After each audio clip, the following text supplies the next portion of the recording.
Queridos, estamos ya llegando al final de la serie de Reyes. Estuvimos varias semanas, esta es la semana 12. Estamos concluyendo Primera de Reyes.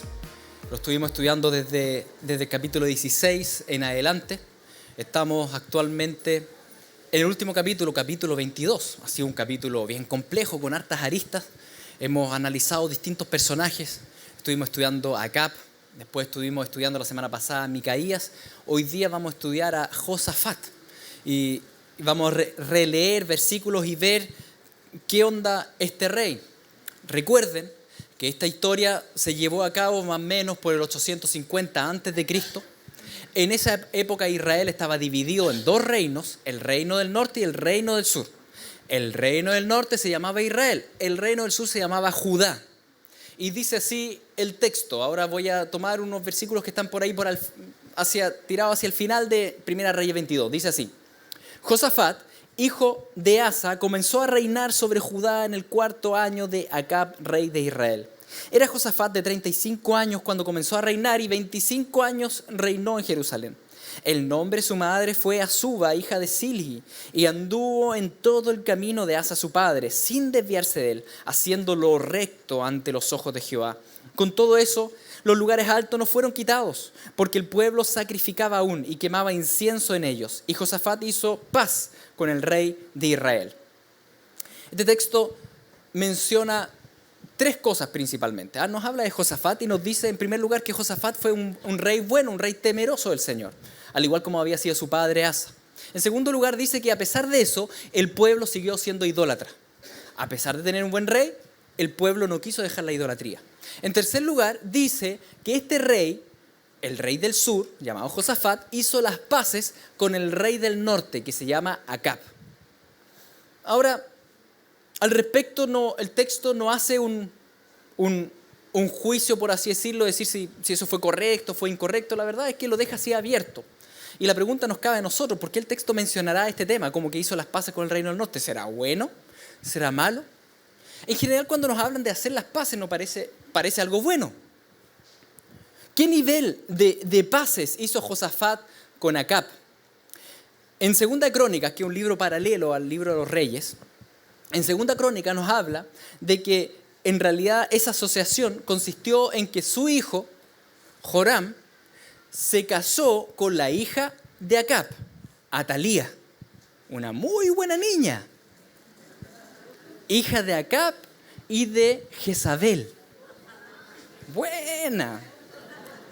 La verdad es que no vamos a hablar hoy día de Atalía y todo lo que hizo Atalía, pero imagínense, en esa época los reyes se asociaban y gran parte de la asociación también era familiar. Las monarquías se casaban para tener unidad. Eso ha ocurrido en toda la historia.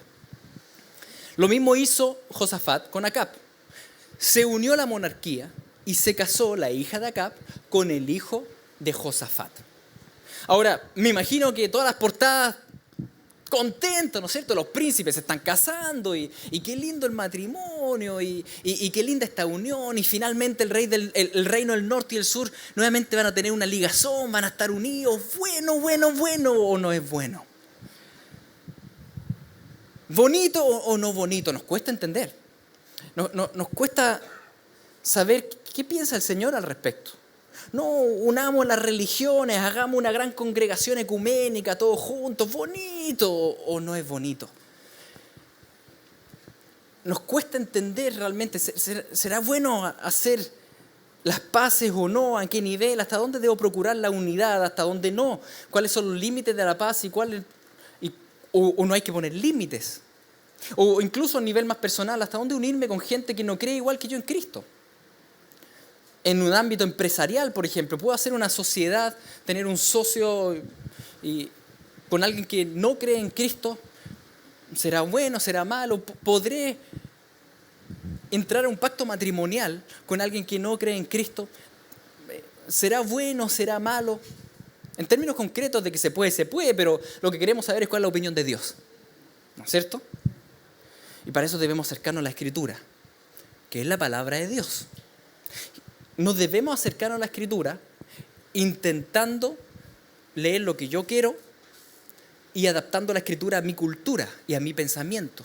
No funciona así. Somos nosotros los que nos debemos adaptar a la Escritura. La Escritura tiene un mensaje que el Espíritu Santo inspiró. Por tanto, debemos acercarnos y extraer lo que realmente sale. Y ese es un tema que muchas veces nos cuesta, sobre todo cuando nos habla temas que son complejos y contraculturales. Hoy en día, en la sociedad posmoderna, la consigna es, bueno, acepta todos los caminos son válidos, todas las religiones son valiosas, vivamos todos juntos en paz en una gran comunidad. Y suena muy lindo, qué bueno. Las murallas son malas, no, son malas las murallas. ¿Y por qué la Nueva Jerusalén tiene murallas tan grandes? Una buena pregunta. ¿Son malas o no son malas? ¿Hasta a qué nivel? Es algo que tenemos que precisamente encontrar ahora en este texto, porque este texto va a hablar de esto, de la asociación que podemos hacer con quiénes. Acab entonces estaba asociado con Josafat, un rey malo con un rey bueno, un rey que no temía al Señor y un rey temeroso del Señor. ¿Quieres venir conmigo a pelear contra Ramot de Galaad? Y Josafat respondió al rey, yo soy como tú, mi pueblo como tu pueblo, mis caballos como tus caballos. Dijo luego Josafat al rey de Israel, yo te ruego que consultes hoy la palabra de Jehová. Este versículo lo hemos leído ya las últimas 2 semanas, ¿no es cierto? 2-3 semanas. Lo hemos visto desde Acab, después desde Micaías, ahora lo vamos a ver desde el punto de vista de Josafat. Josafat está ahí con Acab. Están asociados, de hecho es su consuegro. Son familiares. Y Acab es un hombre de doble ánimo. A veces sí, a veces no. ¿Se acuerdan que hablamos de ese tema? Él había hecho las paces con Siria y ahora 3 años después él dice, ataquemos a Siria. ¿Por qué no le quitamos esta ciudad? Y inmediatamente empieza a haber un conflicto en Josafat. Un conflicto que en los primeros versículos no lo notamos tanto, pero con el avanzar del pasaje nos vamos a dar cuenta que está ahí presente todo el rato el conflicto. Josafat tiene un conflicto. Estoy asociado y tengo una lealtad familiar incluso con Acab. Y por otro lado está la voluntad del Señor. Entonces él dice, Acab, ¿por qué no le preguntamos al Señor? Y ustedes saben lo que el Señor le dijo. Ya lo hemos leído. El Señor le dijo, mira, si tú vas a morir. Vas a morir. Eso se lo dijo el profeta Micaías. ¿Qué hizo Acab con Micaías? Lo encarceló. ¿Se acuerdan? Y dijo, voy igual. A Micaías le dijo, voy y vuelvo. Vaya a ver. Entonces, tenemos un conflicto nuevamente que ocurre en Josafat.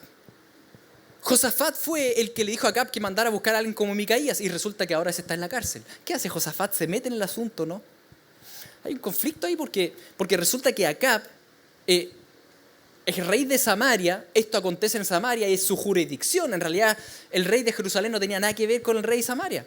¿Podrá intervenir en las políticas internas de Acab? ¿Intercede o no por Micaías? ¿Lo saca, no lo saca? ¿Qué hace? Y si lo saca, ¿va a la guerra, no va a la guerra? Hay un conflicto interno. La verdad es que el texto dice que Josafat no hace nada con respecto a Micaías. No se metió en las políticas internas de Acab. ¿Eso es ético o no es ético? No sé, hay un conflicto ahí. ¿Y voy a la guerra o no si sé que Dios le dijo que le va a ir mal en esa guerra? O sea, vamos a ir a la guerra, pero vamos a perder. Chuta, ¿y si tal vez lo logro rescatar a Acab? Si total es mi consuegro. En situación normal no hubiese ido Josafat, pero él ahora está asociado. Así que él va a la guerra. Él va a la guerra con su consuegro. Subió pues el rey de Israel con Josafat, rey de Judá, a Ramot de Galaad. Y el rey de Israel dijo a Josafat, yo me disfrazaré y entraré en la batalla y tú ponte tus vestidos. Y el rey de Israel se disfrazó y entró en la batalla. A ver, un conflicto lleva a otro conflicto y una decisión te lleva a otra crisis de decisión. En este caso, él decide ir a la batalla con Acab. Y resulta que antes de entrar a la batalla, Acab dice, yo me voy a disfrazar, no voy a ir como rey. Bueno, él sabía que estaba el decreto de Dios sobre él, de que iba a morir en esa batalla. Pero Acab dice, yo soy más inteligente que el Señor. Sí, súper inteligente. Dice, yo me voy a disfrazar, no voy a ir como rey. Ahora, ustedes dicen, ¿qué tiene eso que ver con Josafat? Mucho. Porque Acab, al ser inconverso, no está procurando la gloria de Dios, está procurando su propia gloria. El ser humano siempre busca su propia gloria y su propia grandeza y su propia fama. Por tanto, el ser humano no piensa en el otro, piensa en sí mismo. Y si le hace bien al otro, es porque eso me puede dar fama a mí o me puede dar un beneficio a mí. El ser humano es maligno, dice la Escritura. En cambio, cuando alguien tiene el Espíritu Santo, el Espíritu de Dios empieza a poner en nosotros deseos benevolentes reales, donde realmente amo al prójimo, incluso si eso va en desmedro mío. Ahora, fíjense en esta asociación entre Acab y Josafat. Josafat tiene al Señor. Él quiere hacer la voluntad del Señor, pero tiene acá a Acab, y Acab está procurando el bien de Josafat. No. A Josafat le dice, oye amigo, ¿por qué no vas tú como rey? Yo voy a ir como pelado raso. ¿Pero eso qué iba a significar? Eso iba a significar que la atención iba a estar en Josafat, no en él. Incluso Acab está utilizando a su consuegro. Lo está utilizando. Está entrando en una batalla con otro rey para que el foco esté en el otro rey, porque él va a entrar así nomás. Y surge otro conflicto ahí. Aparte ese conflicto de que chuta, me está ocupando para sus fines y cómo lo hago, yo lo estoy apoyando, Señor, lo amo, lo tengo que seguir amando. Entonces lo cuido, voy a la batalla, lo cuido, no lo cuido y me disfrazo, ¿no? Hay otro conflicto ahí. Fíjense todos los conflictos éticos que surgen. Le hago caso a Acab y no me disfrazo, porque de esa manera tal vez lo protejo, o me disfrazo. Pero no será disfrazarse, dejar de confiar en el Señor. Y empiezan esas dudas que uno no tiene claridad. No tiene claridad, Señor, ¿qué quieres? Y nos empezamos a enredar. Es un enredo. Y mientras estamos en ese enredo, finalmente Josafat le dice a Acab, ya, ok. Yo no voy a ir disfrazado, tú vas a ir disfrazado, sí, ya, vamos. Mas el rey de Siria había mandado a sus 32 capitanes de los carros diciendo, no peleéis ni con grande ni con chico, sino solo contra el rey de Israel. Cuando los capitanes de los carros vieron a Josafat, dijeron, ciertamente este es el rey de Israel, y vinieron contra él para pelear contra él, mas el rey de Josafat gritó. Un drama lleva a otro drama. Y Josafat está en ese punto donde muchas veces estamos nosotros, que nos hemos metido en un tema, de ese tema nos metemos en otro tete y estamos enredados y al final no hayamos qué hacer. En este momento, la situación de Josafat es muy crítica. Están en una batalla y resulta que el rey de Siria, la verdad es que no quiere pelear contra Israel. Él lo único que quiere es eliminar al rey de Israel. Porque el rey de Israel, Acab, es muy inestable. Hace 3 años atrás hizo un pacto de paz con él y ahora ya lo está atacando. Entonces le dice a los capitanes, miren, no peleen contra nadie, solamente maten al rey. Pero el único rey que se ve es Josafat. 32 capitanes con sus tropas contra Josafat.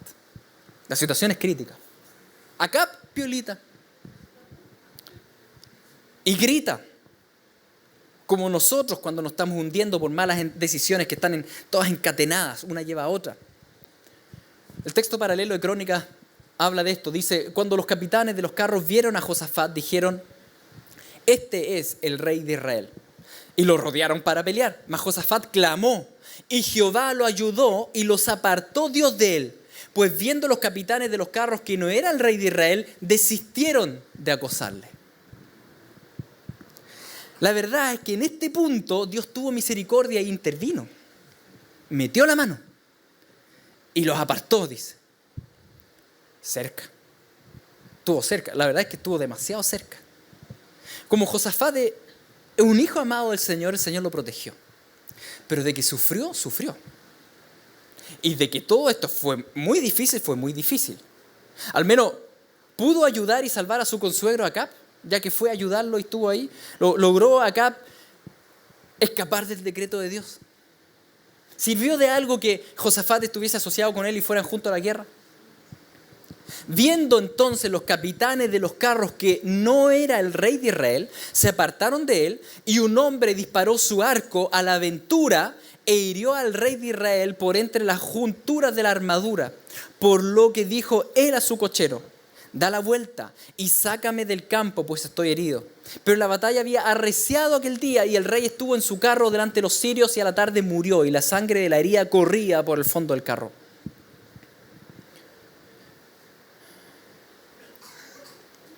Azar.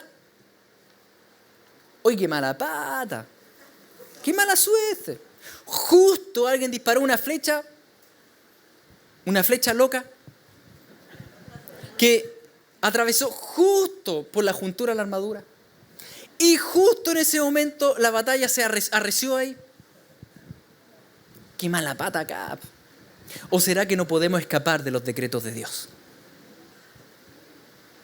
Que hagamos lo que hagamos, el Señor cumple su voluntad. Josafat no pudo salvar a Acab. No era el Mesías de Acab. Pero nosotros muchas veces nos asociamos por un complejo mesiánico. Este complejo mesiánico es decir, bueno, es que esta pobre persona necesita ayuda y está súper bien ayudar. Otra cosa es asociarse legalmente. Y el nivel de pacto que hacemos. No, es que yo estoy de novio con esta niña o con este niño porque no los quiero dejar porque si no se va a alejar del Señor. Y en realidad estoy con él o con ella para acercarlo al Señor, como si fuéramos el Salvador. ¿Acaso tú y yo podemos salvar a alguien? ¿O será que tú y yo no salvamos a nadie? Yo creo que esa, ¿no es cierto? Tú y yo no podemos transformar corazones. No porque yo esté pololeando con alguien, esa persona se va a convertir. No tiene nada que ver.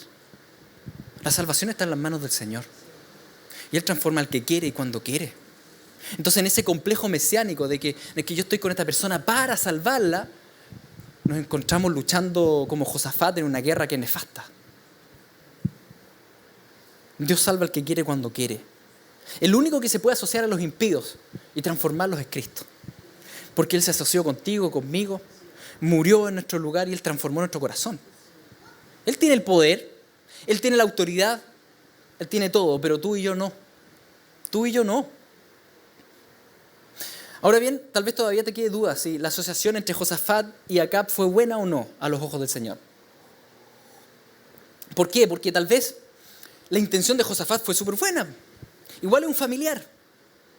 ¿Cómo lo vamos a dejar tirado? Y por otro lado, fue como un acto de amor. ¿O no? ¿Fue tomado bien por parte del Señor o no? Y si la motivación de Josafat fue la correcta, ¿fue bueno o no fue bueno esto que hizo Josafat? ¿Lo podemos saber o no? Sí. Gracias al Señor, la Escritura se interpreta a sí misma. Y cuando uno lee el texto paralelo de Crónicas, nos dice claramente qué opinó el Señor de que Josafat haya ido a la guerra con Acab. A la puesta del sol, un pregón por el campamento dijo, cada uno a su ciudad y cada cual a su tierra. Murió pues el rey y fue traído a Samaria y sepultaron al rey en Samaria. Y lavaron el carro en el estanque de Samaria y los perros lamieron su sangre. Y también las rameras se lavaban ahí, conforme a la palabra que Jehová había hablado. ¿Por qué el texto se detiene aquí y dice, oye, los perros lamieron su sangre? Porque ese había sido el decreto que Dios dijo con el asunto de Nabot, capítulo 21. ¿Se acuerdan? Se cumplió. Eso era un paréntesis, por si no se acuerdan, pueden revisar ahí la serie. ¿Y Josafat? Josafat, rey de Judá, volvió en paz a su casa en Jerusalén. Y le salió al encuentro el vidente Jehú, hijo de Hananí, y dijo al rey Josafat, al impío das ayuda y amas a los que aborrecen a Jehová, pues ha salido de la presencia de Jehová ira contra ti por esto.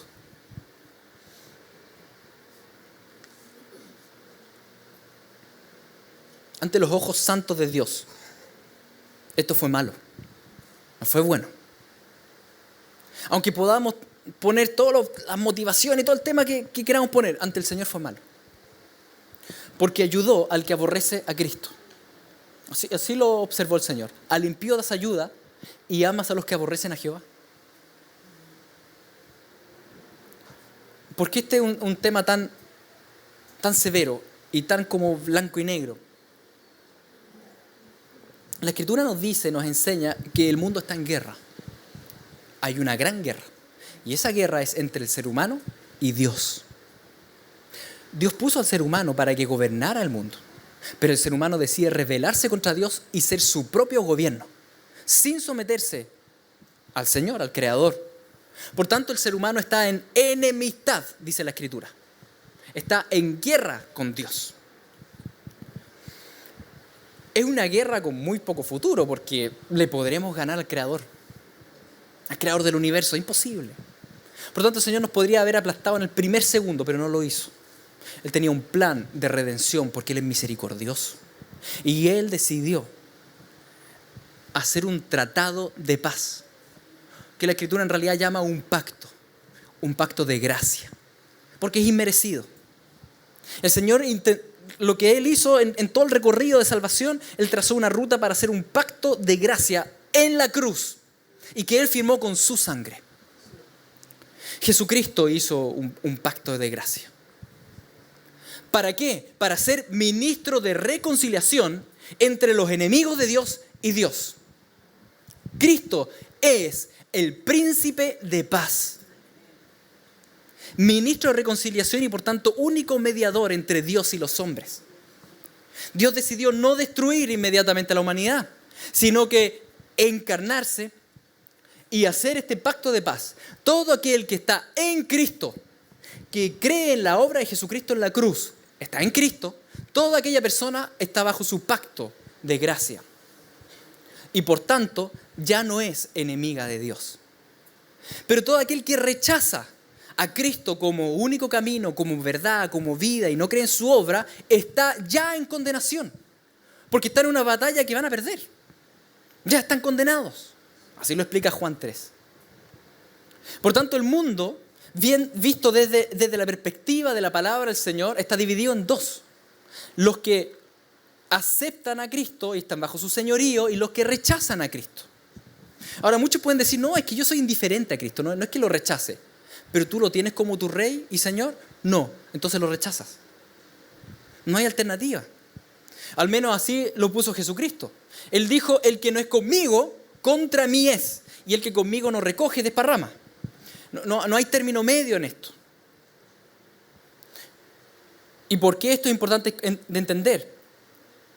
Porque cuando hablamos, por ejemplo, del ecumenismo, la asociación entre las religiones del mundo, en pos de la paz, lindo. Juntémonos, todas las religiones, todas son válidas y todos juntos para tener paz. ¿Lindo? ¿Qué hacen todas las religiones del mundo? Al tomar un camino, están rechazando al camino que es Cristo. Rechazan a Jesucristo. No nos podemos asociar al que rechaza a Cristo. Por muy lindo que suene. ¿Por qué no asociarnos con las religiones y hagamos un culto ecuménico juntos para orar por Chile? ¡Ah, qué lindo! Pero ¿cómo podría unirme al que aborrece a mi amado Jesús? No puedo, no se puede. Por muy lindo que suene, pero termina siendo el discurso de la bestia, del anticristo y del falso profeta. ¿Entienden? Cuando se diga en algún momento, oye, unamos todos en un solo gran grupo, una gran sociedad, una gran religión, lindo, súper lindo, pero el pueblo de Dios no se va a unir. Porque tenemos un camino que es Cristo. Y lo amamos a Él. Un camino. No hay término medio. Si te unes en unanimidad con los que rechazan el pacto de gracia de Cristo, significa que estás ayudando al bando que aborrece a Cristo. Así lo ve el Señor en estos pasajes.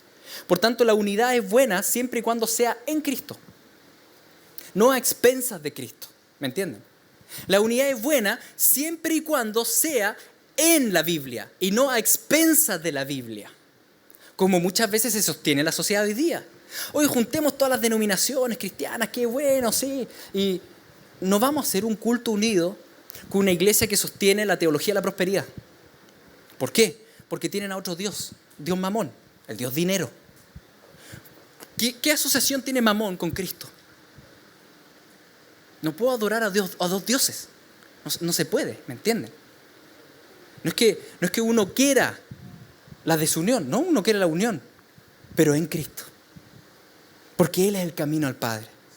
¿Y queremos la salvación de todos? Claro que sí. Pero vengan a Cristo, no me hagan salir de Cristo, porque no voy a salir de Cristo. Ven a Cristo. ¿Entienden? En lo concreto.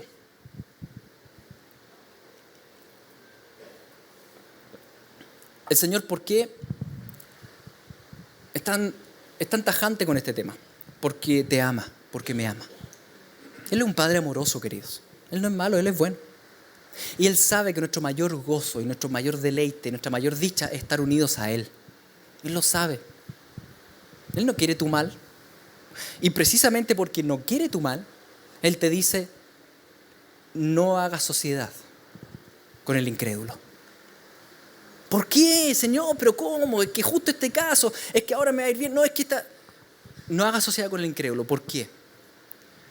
Primero, vas a enfrentar todos los conflictos éticos, personales, internos que enfrentó Josafat.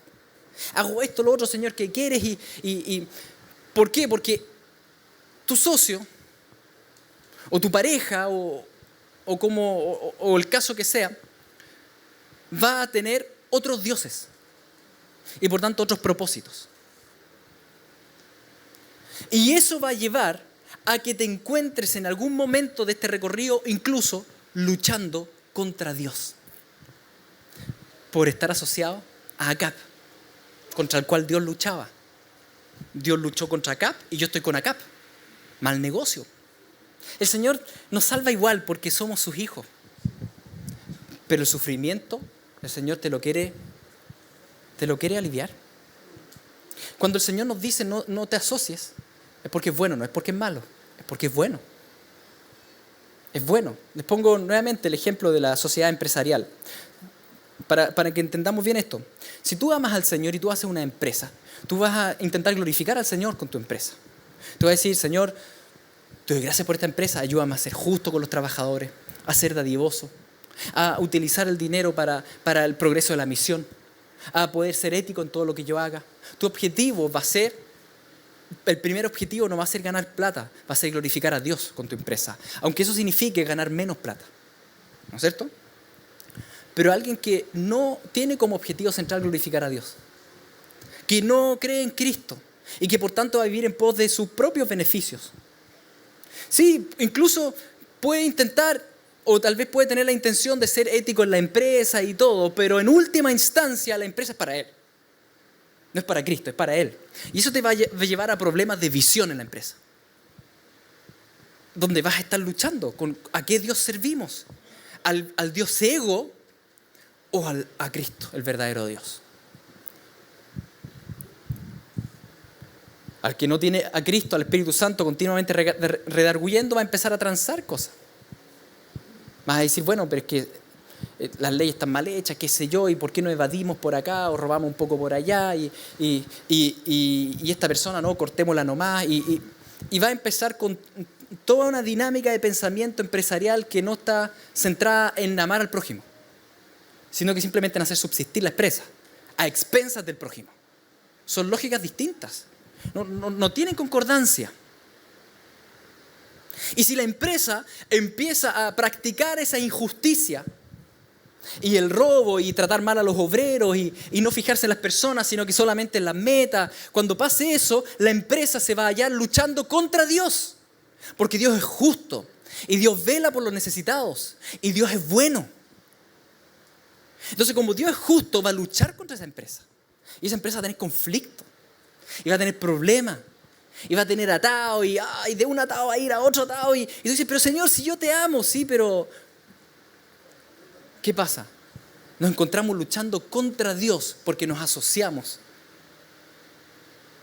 a impíos. Es como Josafat y Acab. Pero Señor, yo te amo, no, si te voy a salvar. Pero no debería haber ido a la guerra. ¿Me entienden? Si eso pasa en una sociedad empresarial, ¿cuánto más en un matrimonio? Dios te ama, Dios te quiere proveer algo mejor. Y nuestro máximo gozo es Cristo. Él es nuestro máximo deleite.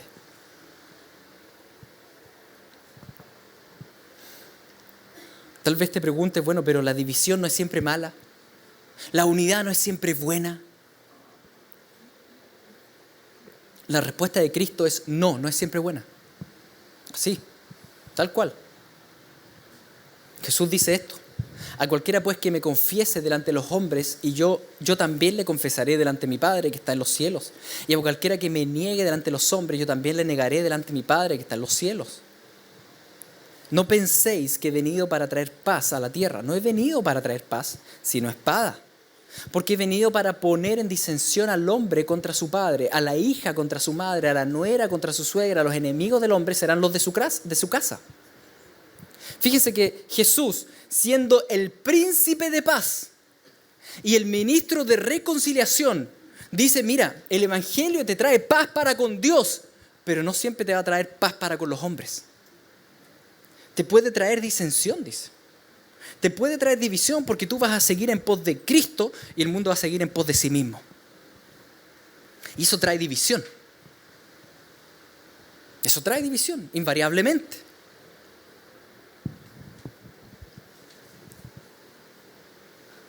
La Nueva Jerusalén tiene murallas porque no entrará ningún impío en él. Solo los que están en Cristo. Para el Señor las murallas no son siempre malas. Ahora, ojo, ¿eso significa que no hay que amar a las personas? No, claro que hay que amarlas. Estamos en este mundo, pero no somos de este mundo.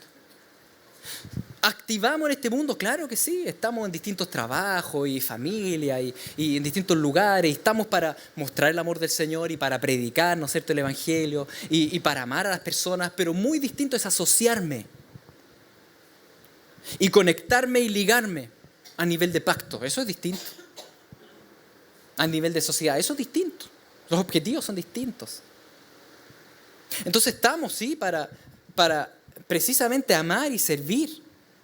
Pero como les decía, el seguir a Cristo implicará muchas veces incluso división en el núcleo íntimo de la familia por tener objetivos distintos.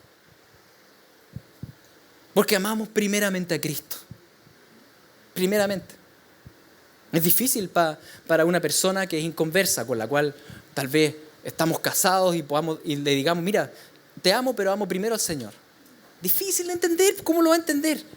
Es difícil. Al principio te puede decir, sí, lo entiendo, pero con el tiempo va a doler. ¿No es cierto? Pero es la realidad. Amamos primero al Señor y lo amamos de todo corazón.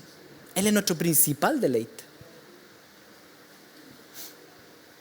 Jesús continúa el texto y dice, el que ama a padre o madre más que a mí, no es digno de mí. El que ama a hijo o a hija más que a mí no es digno de mí. El que no toma su cruz y sigue en pos de mí no es digno de mí. El que haya su vida la perderá y el que pierda su vida por causa de mí la hallará. Jesucristo nos pide el primer amor. ¿Por qué? Porque nos ama. Y estar con Él primeramente es nuestro máximo bien. Absolutamente. No hay mayor bien que amar primeramente al Señor por sobre todas las cosas, ¿no es cierto? Es el máximo bien. Pero Jesucristo dijo, miren, pero eso va a implicar que ustedes tomen la cruz y me sigan. Este famoso pasaje entonces de tomar la cruz, ¿qué significa? Él está hablando de una separación, de que seguirlo a Él nos va a separar del mundo. Porque tomar la cruz en esa época, en términos literales, era que iba a tener que salir de la ciudad y ser asesinado como ladrón o como delincuente en algún cerro. La cruz era símbolo de separación, de disensión. Por eso él ocupa este símbolo en este texto. Tomar la cruz no es simplemente como sufrir, no, es rechazo. Serás rechazado por la sociedad, serás rechazado por personas. Ya no serás aceptado. Implicará división. Esa es la cruz. La cruz divide. ¿Y esa división es mala? No, dice Cristo. El que me ama, recuerden lo que decía al comienzo, si ustedes confiesan ante los hombres mi nombre, yo también los confesaré delante del Padre. No es mala. El Señor santifica a su pueblo. La santidad significa que te separa del mundo para Él. ¿Eso significa que no puedo participar en el mundo? No, sí participo en el mundo para predicar a Cristo. Pero no me asocio al mundo, es distinto. Tomar la cruz implica separación. Seguir en pos de Cristo implicará muchas veces conflicto con los hombres. Ahora quiero que entiendan esto. Yo no estoy hablando de agresividad. No tiene nada que ver. Fíjense en Cristo. Cristo fue como cordero, manso, sin abrir boca. Tomó la cruz y salió. Los separaron. Pero eso no implica ser agresivo.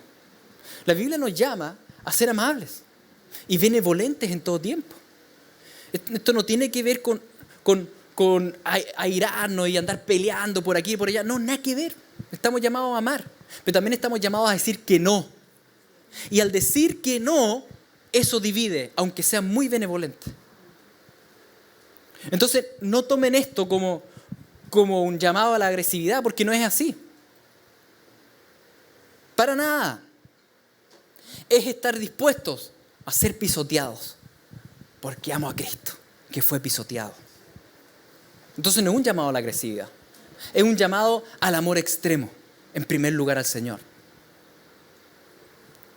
Estamos dispuestos entonces a realmente a obedecer al Señor y no asociarnos, entendiendo que tenemos ya un gran novio y marido y amigo y asociado que es Cristo. Queridos, Josafat aprendió la lección. La verdad es que él es como nosotros y le costó aprender la lección. Lo que pasa es que cada uno de nosotros piensa que su caso particular es distinto, es especial. Egocéntrico, somos egocéntricos. No, sí entiendo la palabra, sí entiendo, pero mi caso es distinto. La verdad es que no. En lo concreto todos los casos son iguales. Las situaciones son distintas, pero el corazón del hombre es el mismo. Y Josafat hizo la misma cuestión. No volvió a ir a la guerra con ellos, no volvió a ir a la guerra. Pero después dijo, ¿y si hago una empresa? El hijo de Acab fue Ocosías. Dice, pasadas estas cosas, Josafat, rey de Judá, trabó amistad con Ocosías, rey de Israel. Ocosías era hermano de Atalía. No sé, estaban ahí emparentados. El cual era dado a la impiedad. E hizo con él compañía para construir naves que fuesen a Tarsis. Y construyeron las naves en Esión-Geber. Entonces Eliezer, hijo de Dodabá, de Maresa, profetizó contra Josafat, diciendo, por cuanto has hecho compañía con Ocosías, Jehová destruirá tus obras. Y las naves se rompieron y no pudieron ir a Tarsis. Los barcos ni siquiera salieron del puerto. Trabó amistad con Ocosías, hizo la sociedad, ya voy, hagamos la empresa, no, parece buen negocio. Los barcos ni siquiera salieron. Porque en realidad el Señor es claro en esto, no te asocies. No tengas un socio legal en algo si es incrédulo. Porque el Señor te quiere proteger y te quiere proveer algo mejor. Si estás de novio, estás de novia, no te asocies con un incrédulo. No pactes matrimonio con un incrédulo, no. Si estás casado o casada, estas palabras no son para ti. Tú te quedas casado. No. Era antes que se casaran. Ahora que están casados, no. Ustedes continúan y son firmes en el pacto. ¿Sí? Estoy hablando a novios o a novias, a pololos. Pololos o pololas. Tal vez tú dices, no, si yo estoy pololeando, sí, es incrédulo, pero la verdad es que no me quiero casar. Entonces, ¿para qué pololeáis? ¿No es cierto? Pero tenemos que pensar en esto. Los mandamientos del Señor no son para mal, son para bien. Trae implicancias. Es que mi caso es especial porque, bueno, Josafat le costó aprender, pero aprendió sí. ¿Por qué? Porque tenemos al Espíritu Santo que va perfeccionando la obra en nosotros. Perdió batallas, perdió riquezas, perdió familia porque quedó la escoba, después la familia. Pero de que aprendió. Aunque le costó aprender a decir que no. Después de que se rompieron todos los barcos, Ocosías dijo, bueno, pero intentémoslo otra vez. Si total falló una vez la empresa, pero hagamos otra, no hay problema. No os unáis en yugo desigual con los incrédulos, dice.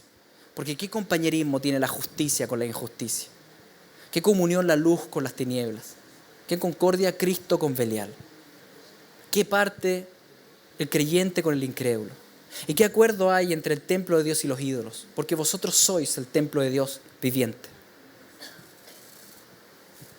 Si tú eres incrédulo y estás acá en este lugar, bueno, el primer llamado es que te acerques a Cristo. Pero si tú no quieres acercarte a Cristo, también es importante que entiendas esto. Estás con alguien que tiene otro Dios, que tiene otra visión, otro llamado. Entonces eso trae consecuencias. Y es importante que seamos justos también en esto para los dos. Lo mismo en la sociedad, en todo tipo de cosas. Es un llamado a la cordura la que nos da la Escritura. No es un llamado al odio, es un llamado a la cordura. ¿No es cierto? Y a entender cuáles son las decisiones que tomamos. Porque Ocosías entonces hace esta fusión con Josafat nuevamente, le va mal. Y la Escritura nos dice que ¿qué unión va a haber? Si los objetivos son distintos, el Dios es distinto, el foco es distinto. Pero Josafat, hagamos otra empresa. Josafat había hecho naves de Tarsis, las cuales habían de ir a Ofir por oro, mas no fueron, porque se rompieron ese Engeber. Entonces Ocosías, hijo de Acab, dijo a Josafat: vayan mis siervos con los tuyos en las naves. Mas Josafat no quiso. Aprendió.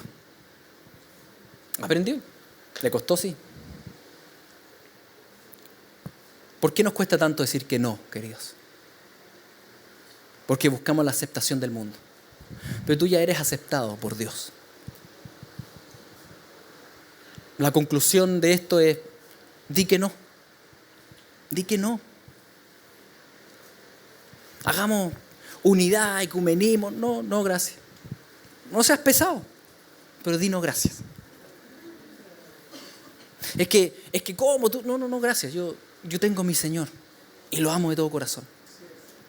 No, gracias. Aprende a decir que no, porque ya tienes un primer amor. Y el Señor, como te ama, te quiere cuidar y proteger y proveer. Te ahorrará una cantidad de sufrimientos, de dilemas éticos internos, y te encontrarás luchando contra Dios. Así que no, dice el Señor, no. Que el Señor sea nuestro primer amor. Vamos a orar. Padre Santo, te damos gracias, tú eres bueno. Tú sabes que nos cuesta, Señor, esto de entender cómo vivir en este mundo, estando en este mundo, pero no siendo del mundo. Tú sabes lo complejo que es, Señor, para nosotros, el cómo amar al prójimo, pero al mismo tiempo decir que no. Hay una serie de cosas que nos cuestan nuestra carnalidad. Pero tu palabra nos llama, Señor, en primer lugar, a amarte a ti por sobre todas las cosas. Y no asociarnos. A amar, a estar, a participar, pero no asociarnos, porque no somos de este mundo. Somos un pueblo santo apartado del mundo para Dios. Ayúdanos a vivir de esa manera, Señor. Te damos gracias por tu amor, tu palabra que corta profundo como espada, pero es para nuestro bien. Es porque tú eres bueno. En este día nos humillamos ante ti, nos sujetamos a ti. Que se haga tu voluntad, Señor, en nuestros corazones. En el nombre de Jesús. Amén.